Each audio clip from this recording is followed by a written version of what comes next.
பொம்பளை கப்புன்னு நீ கலாய்க்கலையா? பொம்பளை கப்பு தானே வச்சிருக்க, நீ ஆம்பளை கப்பு வாங்கினேன்னு கலாய்க்கலையே நீ. நீ கலாய்க்கும் போது அவன் வாங்கிட்டால, இப்ப அவன் பீக்கல் இருக்கிறான். அவன் சொல்றதா நீ கேட்கணும். ஃபேன்ஸ் ஃபைட் எல்லாம் ஸ்போர்ட்ஸே கிடையாது, ஃபுட்பால் எல்லாம் இதுக்கு மிச்சமா இருக்கு. சும்மா ஓவரா இதை வச்சு சிம்பத்தி மேர் பண்ணிட்டு இருந்தா வேலைக்கே ஆகாது ப்ரோ. இதெல்லாம் ப்ரோ அவர் ஃப்ரெஷ் கான்ஃபரன்ஸ்ல என்ன ப்ரோ சொன்னாரு? அந்த ஸ்டேட்மெண்ட்ல ஏதாவது ஒரு டீம் பிளேயர் சொல்லலாமா? என்னட்டு இருக்கிறதுக்குள்ளதான்பா. என்னால வச்சு இந்த டீம் வச்சு என்ன பண்ண முடியுமோ பண்றேன். அப்ப 43 கோடி வச்சுட்டு ஆக்சன் என்ன புடுங்குனீங்க? அப்படி எப்படி ஒரு கேப்டன் வந்து நீங்க இப்ப பிரஸ் கான்ஃபரன்ஸ்ல அப்படி சொல்லலாம்? சொன்னேன் அஸ்வின் வந்துட்டு ருத்ராஜ் நீங்க யாரும் தப்பு சொல்லக்கூடாது, அவரால் என்ன பண்ண முடியும், அவர் தான் இந்த பவுலிங் யூனிட்டை வச்சுக்கிட்டு டொமஸ்டிக்கை கூட ஜெயிக்க முடியாது அப்படின்னு அவர் சொல்கிறாரு. அவர் சொல்லி தான் அப்புறம் மகாராஷ்டிரிலேருந்து அத்தனை பவுலர்ஸ் எடுத்தாங்க, பிளேயரு பவுலர்ஸ் எல்லாமே மகாராஷ்டிராலேருந்து அவர் சொல்லி தான் எடுக்கிறாங்க. எப்படி ஃப்ளம்மிங் எடுப்பாரா? ஃப்ளம்மிங்கோட பங்குக்கு நியூசிலாந்து பிளேயர்ஸாக எடுத்தார், இவர் பங்குக்கு மகாராஷ்டிரா பிளேயர்ஸாக எடுத்தாங்க. இவங்க 2 பேரும் எடுத்துகிட்டு டீமை இப்போ கொண்டு போய் உள்ளே தள்ளிட்டு இப்போ அஸ்வின் மாதிரி ஒரு பிளேயர் வந்துட்டு ருத்ராஜ் கைக்கோட கேப்டன்சி பற்றிலாம் நீங்கள் குறைய சொல்லக்கூடாது. பவுலிங் இவ்வளோ மோசமாக இருக்குது, பீடாக்கும் அதில் இப்படி சொல்கிறேன். என்னால் இது ஒத்துக்கவே முடியல ப்ரோ. ஃபேன்ஸுக்கு சிஎஸ்கே மாதிரி ஒரு லாயல் ஃபேன்ஸுக்கு நேற்று சரவணன் வந்து இப்படி சொல்றாரு. வீடியோல இப்பதான் பார்த்தேன், இந்த மஞ்சள் கலர் பெயிண்ட் அடிச்சுட்டு இருப்பாரு, அவரு வந்து சொல்றாரு சிஎஸ்கே வந்து 2 ஓவர் தப்பா போட்டதுனால தான் தோத்துட்டோம், டோன்ட் வரி சூப்பரா விளையாண்டாங்க அப்படின்னு சொல்றாரு. அது எப்படி நீங்க சொல்லலாம்? கேவலமான தோல்வி. அப்ப நீ எக்ஸ்ட்ரா அடின்னு வேணுமே வந்து பந்து போட்டுட்டு இருக்கான். நார்மலைஸுங்கிறத விட இப்ப நாம அங்க போக முடியும், ஸ்டேட் டு ஸ்டேட் பிரச்சனையாக்குறாங்க. இதை விளையாட்டா பாருங்கடா. நான் இல்ல என்ன உயிர் தப்பிச்ச வந்துட்டாங்கிறான். இங்க வந்துட்டு நான் பெங்களூரு ஃபேன்ஸ்ல இவ்வளவு மோசமா பண்ணதான் செய்வாங்க, நாம பேசணும் இல்லன்னு சொல்லியே. எவ்வளவு பெரிய ஸ்டேட்மெண்ட். பெங்களூர் ஃபேன்ஸ்ன்றது உயிர் தப்பிச்சது பெரிய விஷயம் அப்படிங்கிறான். கொஞ்சம் ரெஸ்பெக்ட் கொடுங்கறான் டீம் ஃபேன்ஸ். என்ன ப்ரோ அது வார்த்தை? எப்படி ப்ரோ அப்படி பேசலாம்?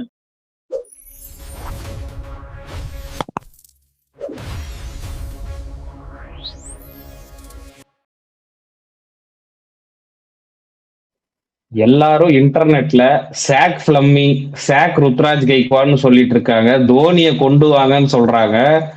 அதெல்லாம் எதனால சொல்றாங்க? ஏன் இவ்வளவு போரா பர்ஃபார்ம் பண்ணுது சிஎஸ்கே? போன வருஷமாகட்டும் இந்த வருஷமாகட்டும் ஒரு டிரான்சாக்ஷன் பண்ணியுமே ஏன் இப்படி ஃபெயில் ஆகுது? அதெல்லாம் இந்த வீடியோல பார்ப்போம். எங்களோட அனாலிசிஸ் இல்ல, எங்களோட கருத்துன்னே சொல்லலாம். ஒரு பார்வையாளரா சிஎஸ்கே ரசிகர்கள் அப்படின்லாம் இருக்காங்க நம்ம இதுல. அதனால பார்ப்போம் எதனால என்ன தப்பு பண்ணாங்க, what goes wrong for CSK, அதான் இந்த வீடியோல பார்க்க போறோம். நம்ம கிட்ட சிஎஸ்கே ரசிகர்கள் கிடையாது, சிஎஸ்கே கடல், சிஎஸ்கே பெரிய அவர்கிட்ட இருந்து ஆரம்பிப்போம். இல்ல சரி, அதுக்கு முன்னாடி சப்ஸ்கிரைப் பண்ணாம இருந்தா சப்ஸ்கிரைப் பண்ணிக்கோங்க. மெம்பர்ஸ் பட்டன் ஆட் ஆயிருக்கு, மெம்பரா ஜாயின் பண்ணிக்கோங்க, சப்போர்ட்டா இருக்கும். சரி, சிஎஸ்கே ஃபேனான பிரபு, சரி ஓகே, வாயிலடி சிஎஸ்கே கடல், சிஎஸ்கேவோட கட்டுமரம் தூண் எதுனாலும் சொல்லலாம். என்ன எப்படி என்ன what goes wrong for CSK? அதாவது வாஸ்ட் கோஸ் ராங் அப்படிலாம் எதுவுமே ரைட்டாக போகல, எல்லாமே ராங்காக தான் போகுது. நாங்கள் கால் எடுத்து வச்சாவே அது குழியாவே மாறிடுது. நாங்கள் எது ட்ரை பண்ணாலுமே அது தப்பாக தான் முடிஞ்சிருக்கு. இந்த சீசன் சொல்ல 3 மேட்ச் தான் முடிஞ்சிருக்கு. ஆனால் இது எதை நோக்கி போகுதுங்கிறது தெளிவாக தெரிஞ்சு போச்சு. மெயின் கன்சர்னாக நான் பார்க்குறது இன்ஜுரியில் பார்த்தீங்கன்னா எங்களுக்கு ஒரு 2 நல்ல பிளேயர்ஸ் போயிட்டாங்க. பவுலர்ஸ் நாதன் எலிஸும் பிரேவிஸும் போயிட்டாங்க. ஆனால் பிரேவிஸ் ஜாயின் பண்ணிடுவார்.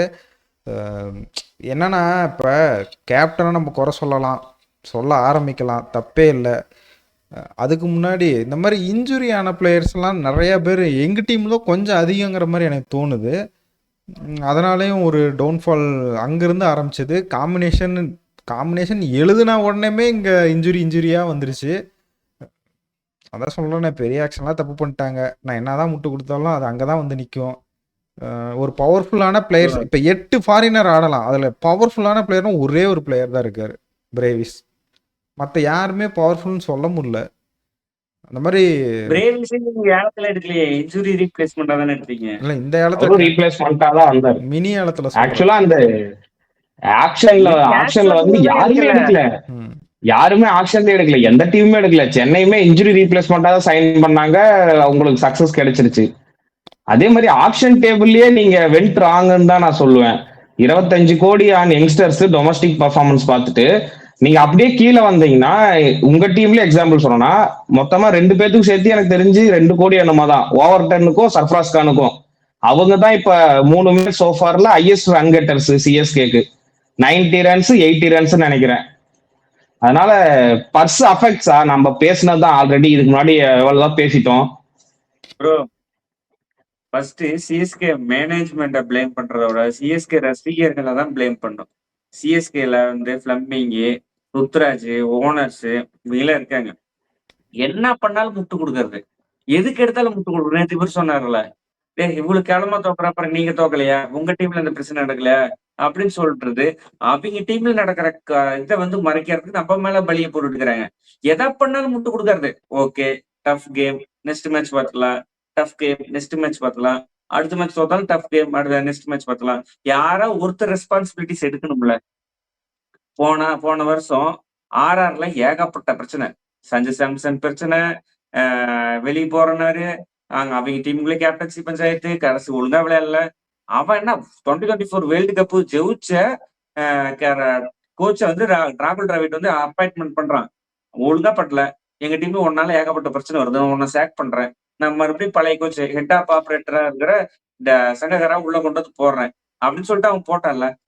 பிளம்பிங்கு டோனி இருக்கும்போது 2 சாம்பியன்ஸ் ட்ராஃபி இன்க்ளூடு 7 கப் அடிச்சிருக்கிறார். டோனி ஹேமாங் பதன் இதுதான் ஒரு இன்டர்வியூல சொல்றாரு. டோனி இல்லாம வெளியே ஏதாவது ஒரு டோர்னமெண்ட்ல பிளம்பிங்கால கிழிக்க முடிஞ்சா அப்படின்னு கேட்டாரு. நான் ஒரு இல்ல 6 டீம் ஆடுற SA20ல நான் எக்ஸாம்பிளா சொன்னா 6 டீம் தான் ஆடுறாங்க SA20ல. அதுலயே நீங்க தடுமாறி தான் 4வது பிளேஸ் போறாங்க ஜேஎஸ்கே. அததான் நான் இதுல மென்ஷன் பண்ண விரும்புறேன். அஸ்வின் இன்னைக்கு கிளியர் கட்டா ஒண்ணு சொன்னாரு. Jamie warden, Anshul compose. அதுல வந்து டெக்சாஸ் சூப்பர் கிங்ஸ்ல வந்து நாண்ட்ரே பர்கர், இதுல வந்து வேன் முல்டர் எல்லாம் அரௌண்ட் விக்கெட்ல வந்து யார்கர் இந்த ஐடியாவை யார் கொடுத்துருப்பா? எதுக்கு எல்லாரும் இந்த பாலே போடுறாங்க? ரவுண்ட் விக்கெட்ல இருந்து போட்டுருந்தாவே ஜெமி வார்டன் பயங்கர வேகம் 150 152 போடுறாரு, அடிக்க முடியல. யாரு அந்த 19 ஓவர் வந்து அரௌண்ட் விக்கெட்ல போட சொன்னது? வைட் ஆக்கர் ஸ்ட்ராட்டஜி யார் கொடுத்தது அப்படின்னு சொல்லிட்டு அஸ்வின் மாதிரி ஒரு இன்டர்நேஷனல் கிரிக்கெட்டர் சொல்றாரு. அப்படின்னா யார் மேல எங்க ஃபால்ட், எந்த இடத்துல ஸ்ட்ராட்டஜி மிஸ்டேக்? டிம் டேவிட் மாதிரி பிளேயருக்கு நீங்க வந்து 150 கிலோமீட்டர் வைட் ஆக்கர்னு போடுறேன்னா அவர் 106 மீட்டர் ஸ்டேடி தொட்டு வெளியே 6 அடிக்கிறாரு. ஸ்ட்ராட்டஜிங்கிறதே கிடையாது. ஆர்சிபி டீம்ல ஜேக்கப் டஃபி கிட்ட வந்து இது சொல்றான். தேர்ட் எம்பையர் கிட்ட நேற்று ஏதோ பிரச்சனை, கம்பீரும் நம்ம ஆன்டி பிளவரும் போய் என்னன்னு பிரச்சனைன்னு கேக்குறாங்க. நம்ம பிளம்பிங்கோ இல்ல உள்ள உட்காந்துட்டு இருக்கிற ஏதாவது மைக்கேல் கசியோ ஏதாவது ஒரு கோச்சிங் ஸ்டாஃப் வந்து சிஎஸ்கே டீம்ல வந்து இதான் பிரச்சனை, இத பண்ணு, இந்த ஸ்ட்ராட்டஜி உள்ள இருந்து கூட எவனும் வந்து சொல்ல மாட்டேங்கிறான் ப்ரோ. அந்த ஹேமாங் பதானி மில்லர் பேட் கட்டி நின்றுக்கிறான் உள்ள வர்றதுக்கு 30க்கு 4 மேல குடுன்னு ஓடி ஸ்டெப்ஸ், நீ உள்ள போ கீழே. அதுக்குள்ள அந்த 1 நிமிஷம் விளம்பரம் பிரேக்குள்ள 30 நிமிஷம் மேல போயிட்டு 30 செகண்ட்ல மேல போயிட்டு ஸ்டெப்ஸ் நீ கிளம்பு, மேல உட்காந்துட்டு பேடு கட்டிட்டு கிளம்புன்னு கீழே இருக்கிற கிளம்புறது ரெடியா இருக்கிற மில்லர் வந்து நீ நிறுத்து, அவன் மேல போறான் அப்படின்னு வந்து சொல்றாரு. நம்ம சிஎஸ்கே டீம்ல 2 வருஷம் ஏதாவது இது மாதிரி ஒரு மூவ் பார்த்திருப்போமா? ஒரே ஒரு மூவ் சொல்லுங்க பாக்கலாம். எல்லாத்துக்குமே வந்து சப்பா கட்டுறாங்க. நம்ம 2020 வந்து சிஎஸ்கே வந்து தருண்பாண்டி அந்த டெஃபினெட்லி நாட்டுன்னு சொன்னாரு ரிட்டையர்மெண்ட்டுக்கு. அந்த சீசன்ல தருண்பாண்டி வாங்கினாங்க, 7வது இடம் பிடிச்சாங்க. சிஎஸ்கே 21ல செம்ம கம்பேக். 22ல சடேஜா கேப்டன்சி கொடுத்தாங்க. டோனி இருந்துட்டு நான் இதுக்கு மேல கேப்டன்சி பண்றேன் அப்படின்னு சொல்லிட்டு கேப்டன்சி கம்ப்ளீட் பிரச்சனை வந்துச்சு. அவர் இன்ஜுரின்னு சொல்லிட்டு வெளியே போயிட்டு ஜாலியாக ஹார்ஸ் ரைடிங் பண்ணிட்டு இருந்தாரு. எல்லாமே நடந்துச்சு, எல்லாமே தெரியும். ஃபேக்கு இன்ஜுரின்னு சொல்லிட்டு போனது எல்லாமே சடேஜாங்கிறது ஃபேக்குன்னு நல்லாவே தெரியும். டீமுக்குள்ள பிரச்சனை. அது அடுத்த வருஷம் வந்து ஏழத்துக்கு முன்னாடி சடேஜா கன்ஃபார்ம் சிஎஸ்கே டீம்ல இல்ல அப்படின்னு சொல்ற மாதிரி நியூஸ் வந்துச்சு. டோனி தான் நான் கடைசி சீசன் விளையாட போறேன் 23ல, நீ எனக்காக ஆடி கொடு அப்படின்னு சொல்லிட்டு இருக்க வச்சாரு. டோனி கேப்டன்சி பண்ணாரு. 23ல செம்ம கம்பேக், வின்னு. எப்பயுமே சிஎஸ்கே வின் பண்ணும்போது டாப் ஆர்டர்ல வந்து வருஷம் அந்த 14 மேட்ச் 17 மேட்ச் ஆடுறாங்களாம். 1000 ரன்னுக்கு மேல பார்ட்னர்ஷிப் வரும். ஓப்பனிங் பார்ட்னர்ஷிப் ஃபேப், கான்வே அப்படின்னு சொல்லிட்டு பயங்கர பார்ட்னர்ஷிப் வரும். கீழே எக்ஸ்பீரியன்ஸ் பேட்ஸ்மேன் ராய்டு, உத்தப்பா, ரகானி, அப்புறமேட்டுக்கு வந்து சிவம் டூபே, இது மாதிரி பயங்கரமான பேட்ஸ்மேன்ஸ் இருப்பாங்க. மொயின் அலி 2 சீசன் கப் அடிக்கிறதுக்கு பயங்கர இம்பாக்ட் கொடுத்தது மொயின் அலி. ஜட்டு வந்து 30 விக்கெட் மேல எடுத்தாரு 2 சீசனு. அப்படிங்கும் போது பயங்கரமா இருந்துச்சு டீம். எந்த இடத்துல தப்பு பண்ணாங்கன்னா 2025 பெரிய இடத்துல நீங்க ரிட்டன்ஷன் சூப்பரா பண்ணாங்க.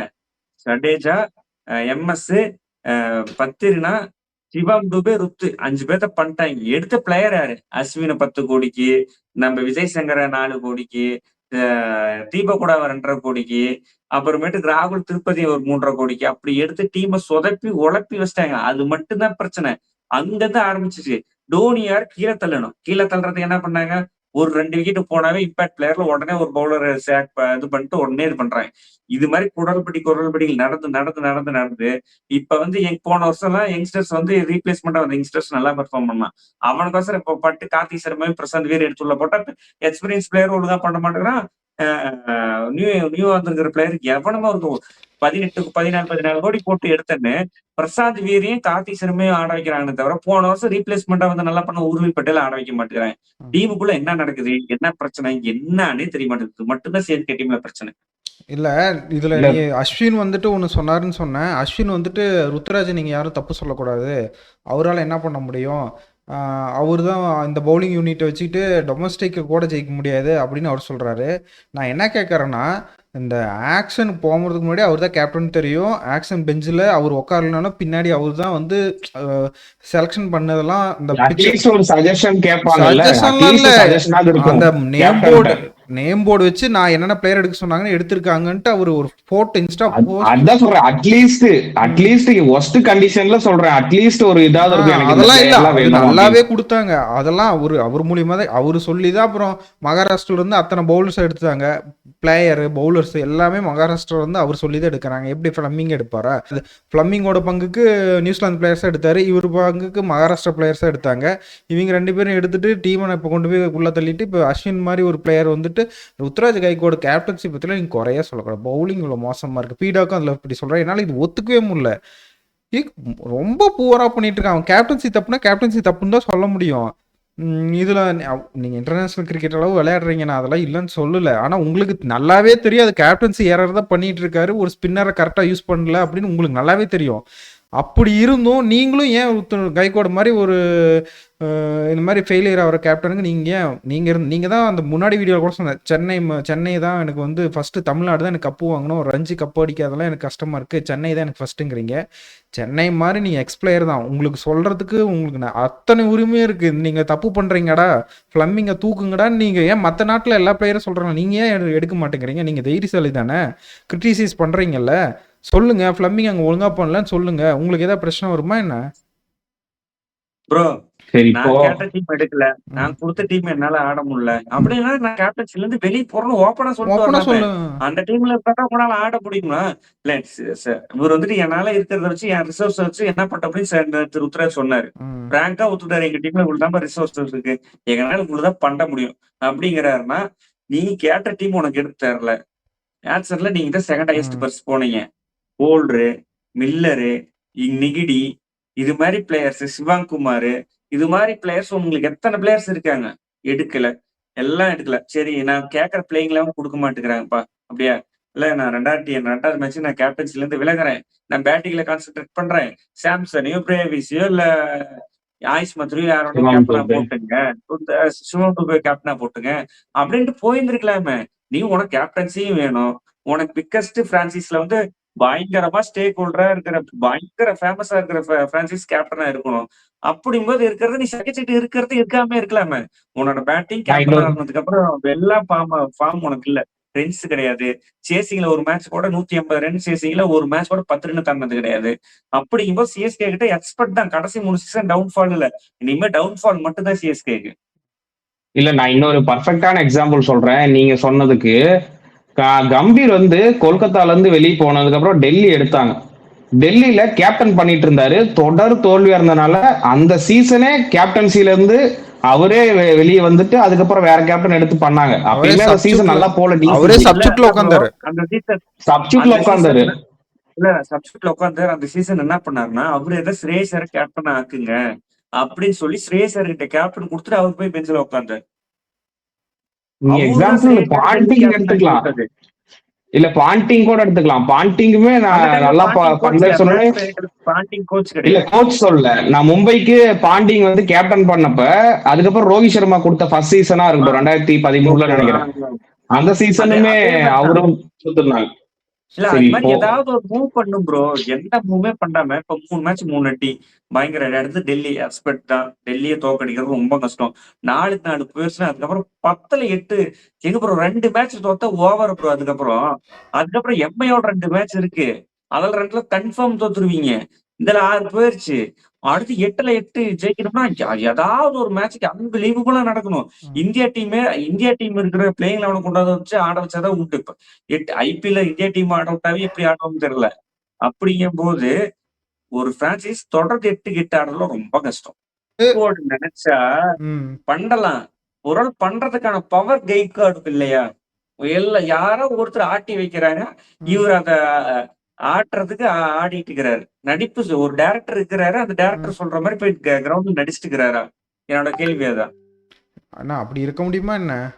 தெரியலையே இல்ல ப்ரோ. அவர் பிரஸ் கான்ஃபரன்ஸ்ல என்ன ப்ரோ சொன்னாரு? அந்த ஸ்டேட்மெண்ட்ல ஏதாவது ஒரு டீம் பிளேயர் சொல்லலாமா? என்னட்டு இருக்கிறது இவ்வளவுதான்பா.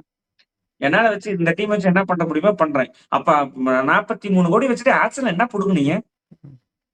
அப்படி எப்படி ஒரு கேப்டன் வந்து நீங்க இப்ப பிரஸ் கான்ஃபரன்ஸ்ல அப்படி சொல்லலாம்? இல்ல நானே இப்ப மேனேஜ்மெண்ட்டா இல்ல இருந்தா இவ்ளோ லோ கான்ஃபிடென்ட்டா இருக்க பிளேயர்ஸ் நான் எப்படி கேப்டன் குடுப்பேன்? உடனே இப்படி ஸ்டேட்மெண்ட் வெளிய வந்துருச்சுன்னா, உடனே நான் ஏதாவது மாற்றம் பண்ணுவேன்ல. உடனே இங்க சஞ்சு சாம்சன் கேப்டன் சஞ்சு சாம்சன் கேப்டன் குடுக்கவே கூடாது. தப்பான மூவ் ப்ரோ அது. பிரேவிஸ் அடுத்த மேட்ச் என்ன பிரேவிஸ் கேப்டன் மட்டும் ப்ரோ. என்ன ப்ரோ இப்ப Brevis shot playing 12 player. Brevis captain மட்டும் என்ன ஒரு தப்புமே கிடையாது. ஃபாரின் பிளேயர் கேப்டன் பண்ணக்கூடாதுன்னு சட்டம் இருக்கா? சரி இல்ல இப்போ இந்த சாக் வந்து சாக் பண்ணுங்க ஃபிளம்மிங்கன்றதுக்கு நான் இன்னொன்னு சொல்றேன். ஃபிளம்மிங் வந்து 2007ல இருந்து ஐபிஎல் ஸ்டார்டிங்ல இருந்து இருக்காரு, இன்ன வரைக்கும் இருக்காரு. நான் உடனே எப்படி சாக் பண்ணுவாங்கன்ட்டு நான் எதிர்பார்க்கல. அட்லீஸ்ட் நீங்க ஒரு இந்த ஜேஎஸ்கே மாதிரியோ இல்ல வேற எங்கேயோ ஆடுறதுல அங்க ஒரு வேற கோச் ட்ரை பண்ணிட்டு அவர் அங்க சக்சஸ் ரேட் இருந்ததுன்னா அவரை கூட மேபி கூட்டு வரலாம். நீங்க டைரக்டா சென்னையில வந்து அதை அப்ளை இல்ல பண்ணி இன்கேஸ் ஃபெயில் ஆயிடுச்சுன்னா நீங்க ஜேஎஸ்கேல அப்ளை பண்ணலாம். அங்க வந்து டோர்னமெண்ட் சின்ன சைஸ் டோர்னமெண்ட் கொஞ்சம் ஃபாஸ்ட் பேஸ்டா இருக்கும். புதுசா இன்னும் கொஞ்சம் ஒரு சேஞ்ச் வரும்ன்ற டீம்ல. இல்ல ப்ரோ நீங்க சொல்றது ஓகே. நீங்க அந்த டோர்னமெண்ட்ல ஜிஎஸ்கேல பண்ணுங்க, ஹெச்எஸ்ல பண்ணுங்க அப்படிங்கிறீங்க. நானா சொல்றேன் மும்பை இந்தியன்ஸும் கொல்கத்தா அப்புறமேட்டு இன்னொரு டீம் ஏதோ ஃபுல்லா அரௌண்ட் இது ராஜஸ்தான் ராயல்ஸ் குரூப் இவங்க எல்லாம் அரௌண்ட் த வேர்ல்டுல எல்லா இடத்துலயும் டீம் இருக்கு. இவங்க என்ன பண்றாங்க? சங்ககராவையும் ஜெயவர்தனையும் ஹெட் ஆஃப் டிபார்ட்மெண்ட் போட்டுறாங்க, ஹெட் ஆஃப் டைரக்டரா போட்டுறாங்க. எல்லாம் இருக்கிற நீ தான் ஹெட். நீ கோச்சும் பண்ணலாம். உனக்கு கீழே ஒரு கோச் இருக்கான். மார்க் கோச்சர் மாதிரி இப்ப இங்க இருந்த மாதிரி மும்பை இந்தியன்ஸ்க்கு இருந்த மாதிரி இருக்கலாம். ஆனா நீ தான் முதல். அப்படிங்கும்போது ஃபிளம்மிங் நீ போட்டுரு. ஹெட் ஆஃப் டிபார்ட்மெண்டா போட்டுரு. நீ உன்னோட ஃபேமிலி உனக்கு விசுவாசமா தன வருஷமா வந்திருக்கான். 5 கப்பு சாம்பியன்ஸ் ட்ராஃபி 2 7 கப் அடிச்சு வந்திருக்கான். அப்படிங்கும் போது நீ ஹெட் ஆஃப் டிபார்ட்மெண்டா போட்டு தூக்குறதுக்கு மனசு இல்லைன்னா வச்சுக்க. ஹெட் ஆஃப் டிபார்ட்மெண்டா போட்டுட்டு ஏதாவது ஒரு புது கோச் இல்ல ரத்தம் இவரு மாதிரி சந்திரகாந்த் பண்டிட் மாதிரி ஒரு கோச்சை கொண்டு வா. டீம்ல இருக்கிறது எல்லாத்தையும் பயங்கர ஸ்ட்ரிக்ட் பண்ணிட்டு மிலிட்டரி ஹோட்டல் மாதிரி பண்ணிட்டு மிலிட்டரி ஆபீஸ் மாதிரி பண்ணிட்டு வந்து ட்ரைனிங் பயங்கரமா கூட்டு ப்ரோ. ஃபேன்ஸுக்கு சிஎஸ்கே மாதிரி ஒரு லாயல் ஃபேன்ஸுக்கு நேற்று சரவணன் வந்து இப்படி சொல்றாரு. வீடியோ இப்பதான் பார்த்தேன். இந்த மஞ்சள் கலர் பெயிண்ட் அடிச்சுட்டு இருப்பாரு. அவரு வந்து சொல்றாரு சிஎஸ்கே வந்து 2 ஓவர் தப்பா போட்டதுனால தான் தோத்துட்டோம். டோட்டரி சூப்பரா விளையாண்டாங்க அப்படின்னு சொல்றாரு. அது எப்படி அதை நீங்க விட சொல்லலாம்? பார்த்த அந்த வீடியோல கேவலமான தோல்வி. அப்ப நீ எக்ஸ்ட்ரா அடின்னு வேணுமே வந்து பந்து போட்டுட்டு இருக்கிறான். ரொமரேஷப்பட்டுக்கும் குருநாள் பாண்டியாவுக்கும் ஓவர் கொடுத்துட்டு இருக்கிறான். நீ வந்து அடிச்சுக்க எங்களுக்கு போர் அடிக்குது. நீ 2 அடிச்சுக்க நான் வந்து ஓவர் கொடுத்துட்டு இருக்கிறான். நீ வந்து எப்படி நீ இந்த 48 கேஸ்ல தோத்துட்டு நாங்க நல்லா விளையாண்டோம். ஆனா வந்து இல்ல தோத்துட்டோம் அப்படிங்கிற. நான் நிறைய பேர் அதை பாக்குறேன். இந்த அன்புடன் ஏகாவா இருக்கட்டும், நிறைய பேர் இருக்கட்டும், என்ன சொல்றாங்க, இருந்தாலும் நாங்க 200 அடிச்சிட்டோம். சிஎஸ்கே வந்து என்ன நீங்க வந்து சிஎஸ்கே ஜெயிக்கும் போது தான் சப்போர்ட் பண்றீங்க, தோக்கும் போது இப்படி போட்டு அவர் வேற வார்த்தை சொன்னாரு. சிஎஸ்கே தோக்கும் போது எல்லாம் இப்படி பண்றீங்க, போட்டு அடிக்கிறீங்க அப்படின்னு சொல்றாரு. இல்ல ஆக்சுவலா பண்ற தப்ப யாருமே சுட்டி காட்டுறது இல்ல. சிஎஸ்கே ஃபேன்ஸா இருக்கட்டும், லாயல் ஃபேன்ஸ் அவங்க இருக்காங்க. ஆனா பண்ற தப்ப யாரும் சுட்டி காட்டுறது இல்லையே. அததான் கேக்குறோம். எல்லாரும் சிஎஸ்கேக்கு 200 அடிச்சுன்னு சொல்றேன். சிஎஸ்கே மேனேஜ் வந்து இவங்க எல்லாம் பே பண்றாங்க ப்ரோ. பே பண்ணி மத்த சிஎஸ்கே ஃபேன்ஸ்ல ஆஃப் பண்றதுக்கோசரம் ஏதாவது சொல்லி இந்த வில்ஸ் பட்டு இந்த சரவணை அன்புடனே இவங்க எல்லாம் வச்சுக்கோ ஏதாவது ஒரு பிஆர் வேலை பண்றது. ஏதாவது ஒண்ணு பண்ணி இவங்களை நம்மள வந்து அப்படியே நாம் நார்மலா இருக்கோம். நார்மலான ஆளுங்க நாங்களும் நார்மலான ஆளுங்க அப்படிங்கிற மாதிரி நார்மலைஸ் பண்ற பாக்குறாங்களே தவிர அந்த தெம்பு திராணிந்தா நீ பிளம்மிங்க பாத்து கேளு, ருத்ராஜ பாத்து கேளு. எவ்வளவு கேவலமா தோத்துட்டு நீ வந்து என்கிட்ட இவ்வளவு பிளேயர்ஸ் தான் இருக்காங்க, என்னால இப்படிதான் பெர்ஃபார்ம் பண்ண அப்படின்னு எப்படி வந்து சொல்லலாம்? அப்படின்னு சொல்லிட்டு நீ ஏன் அப்படி சொன்னேன்னு வந்து கேட்டுக்கலாம்ல. சரவணனோ அன்புடனேயாவோ இல்ல வில்ஸ் பட்டோ யாரோ சொல்லலாம்ல. சிம்பத்தி கிரியேட் பண்றது. ஆர்சிபி ஃபேன்ஸ் இருந்து நான் உயிர் தப்பி வந்தது வந்து எனக்கு பெரிய விஷயம் அப்படிங்கிறாரு. எவ்வளவு பெரிய ஸ்டேட்மெண்ட் அது. நீ அது இது இல்லாம நீ கலாய்க்கிறியா? இத நான் ஒண்ணு பொம்பளை பாக்குறேன் இப்ப. கப்பு இல்ல இப்ப நான் என்ன பாக்குறேன், இல்ல பொம்பளை கப்பு நீ கலாய்க்கலையா? பொம்பளை கப்பு தானே வச்சிருக்க, நீ ஆம்பளை கப்பு வாங்கினேன்னு கலாய்க்கலையே நீ. நீ கலாய்க்கும் போது அவன் வாங்கிட்டால. இப்ப அவன் பீக்கல் இருக்கிறான். அவன் சொல்றத நீ கேட்கணும். ஃபேன்ஸ் ஃபைட் எல்லாம் ஸ்போர்ட்ஸே கிடையாது. ஃபுட்பால்லாம் இதுக்கு மிச்சமா இருக்கு.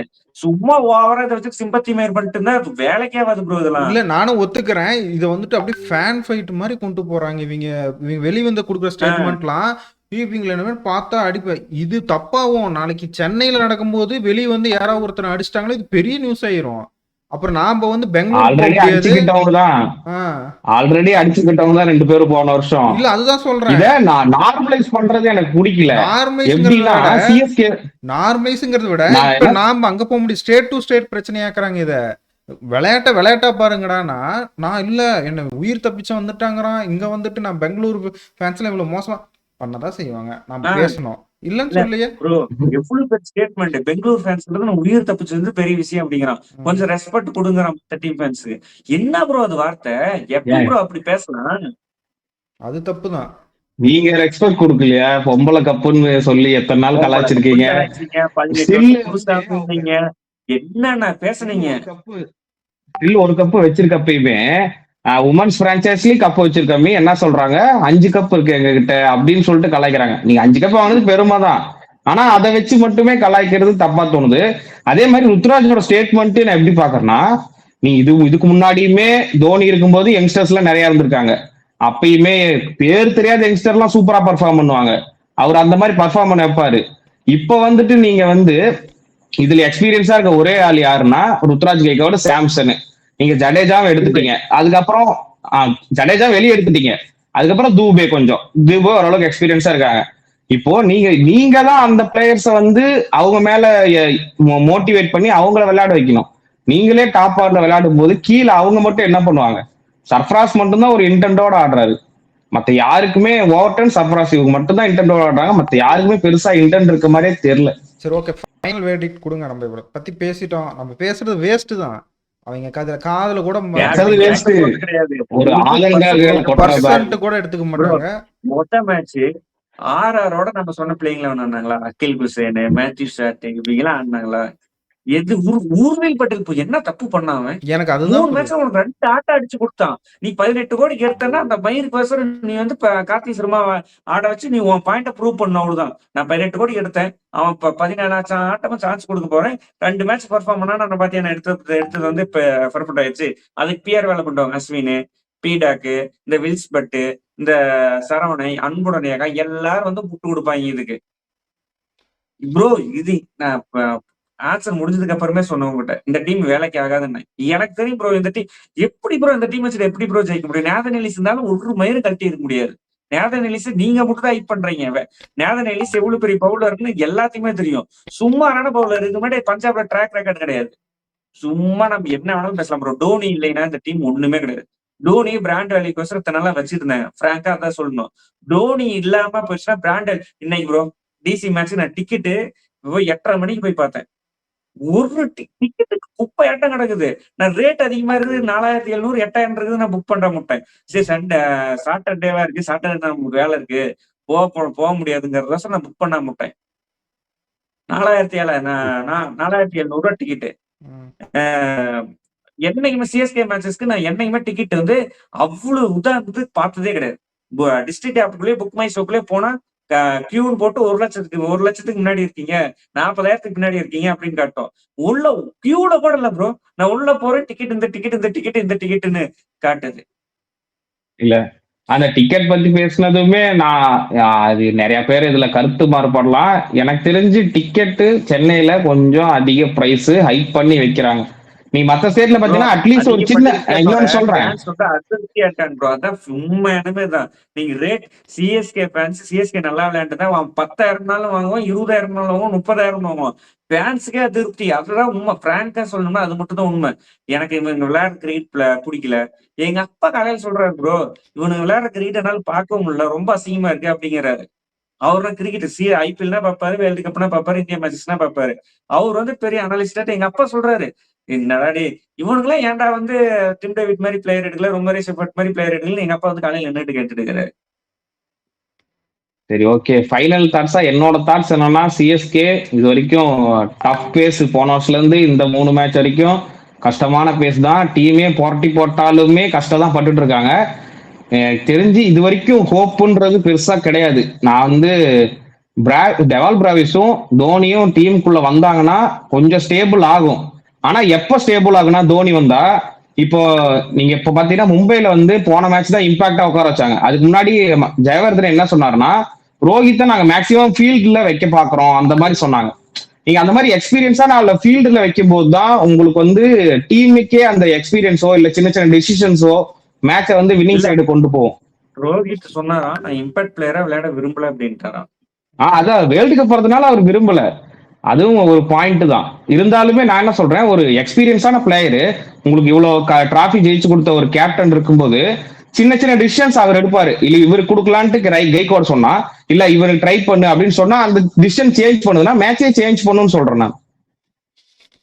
Correct bro. ஃபைனலா நான் ஒன்னு சொல்றேன், டோனி வந்தா மாறுமா? மாறாது. அடுத்த வருஷத்துக்கு என்ன பிளான்? இந்த வருஷம் சீசன் போயிருச்சு, ஏதாவது மேக்ஸிமம் மினிமம் பண்ணி ஒரு 5 மேட்ச் வச்சு ஃபேன்ஸுக்காக விளையாடணும்.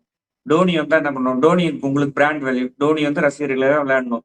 அப்படின்னா என்ன பண்றீங்கன்னா, டோனி அடுத்த வருஷம் ஹெட் கோச் ஆக்குங்க. அவருக்கு வரலையா, எனக்கு விவசாயம் தான்ப்பா முக்கியங்கிறாரா, 2 மாசத்து விவசாயத்துக்கு நாங்க ஆள் கொடுக்குறோம், எங்க ஊர்ல விவசாயம் பண்றதுக்கு நிறைய ஆட்கள் இருக்காங்க, விவசாயம் பண்ண சொல்றோம், நீங்க வாங்க, நீங்க அவர் போய் பண்ணிட்டோம், நீங்க வாங்க 2 மாசத்துக்கு ஒரு 3 மாசத்துக்கு எங்களோட வந்துங்க, நீங்க தான் ஹெட் கோச், உங்களுக்கு ஒரு 3% 4% ஸ்டேக் தரோம், ஹோல்டரா இருங்க. நீங்க இந்த பிரான்சிஸ் சென்னை சூப்பர் கிங்ஸ் மட்டும் பாரு, ஒண்ணு ஜேஎஸ்கே பார்க்க சொல்ல, டிஎஸ்கே பார்க்கல, நீ எதையுமே பார்க்க வேணாம், 100ல பார்க்க வேண்டாம், நீ எதுலையுமே பார்க்க வேண்டாம், நீ சிஎஸ்கே மட்டும் பாரு. உனக்கு நீ எத்தனை டேட்டா இருக்கு, டேட்டா நான் உனக்கு ஒரு பர்சனலா ஒரு அனலிஸ்ட் தரேன், இந்த லீக்ல எப்ப என்ன பண்றாரு உனக்கு அப்டேட் பண்ணிட்டே இருப்பான். அப்படிங்கும் போது நீ ஒரு டீம் சொல்லு, அந்த டீம் எடுக்கிறோம், அடுத்த வருஷம் கப் அடிக்கிறோம், ஃபுல்லா கலைச்சு போட்டு அடுத்த வருஷம் புது டீம் எடுக்கிறோம், பிரேவிஸ தக்கவை, அப்புறமேட்டுக்கு சிவம் டூபே தக்கவை, மேல ஆயுஷ் மத்ரேவ் தக்கவை, Ruturaj Samson batting salt out, bowler என்ன பண்ற புதுசா எடுக்கிறோம், புது ஆளும் பயங்கரமா எடுக்கிறோம், அடுத்த வருஷம் வரோம் தட்டுறோம் தூக்குறோம் அப்படிங்கிற மாதிரி வரணும் ப்ரோ. இல்லைன்னா வேற வாய்ப்பே கிடையாது. 2027 தான் மெகா ஆகும். 2027 அடுத்த வருஷம், 2028 ஐபிஎலுக்கு முன்னாடி தான் மெகா ஆகும். அது ஒரு கஷ்டம். டீம் ஏதாவது ஒரு புதுசா கஷ்டம். என்னோட ஃபைனல் தாட்ஸ் என்னன்னா, இந்த சீசனே நீங்க வந்து ஷைன் ஆகணும், பர்ஃபார்ம் பண்ணணும்னா ருத்ராஜ் சாம்சன் யாருக்கிட்டையாவது ஒரு 700+ சீசன் இருக்கணும். அதுக்கு மேட்சுக்கு அட்லீஸ்ட் 60+ ரன்ஸ் அடிக்கணும் எல்லாருமே, அவங்க 2 பேர்ல யாராவது ஒருத்தர். அப்படி இருந்தா சென்னை கொஞ்சம் வாய்ப்பு இருக்கு. இல்லைன்னா இந்த வருஷமும் அவ்வளவுதான், அடுத்த வருஷம் தான் பார்க்கணும். அப்பா போதும்பா, அடிச்சு இந்த மனசு தேர அடிச்சிட்டீங்க, போதும். அடிக்கல, நாங்க வந்து தாட்ஸ் தான் சொல்றோம். சரி, ஓகே. வீடியோ இதோட ப்ரோ ஃபேன்ஸ் வந்து முட்டு கொடுக்காம இருந்தா போதும் ப்ரோ, உண்மையை ஒத்துக்கணும்.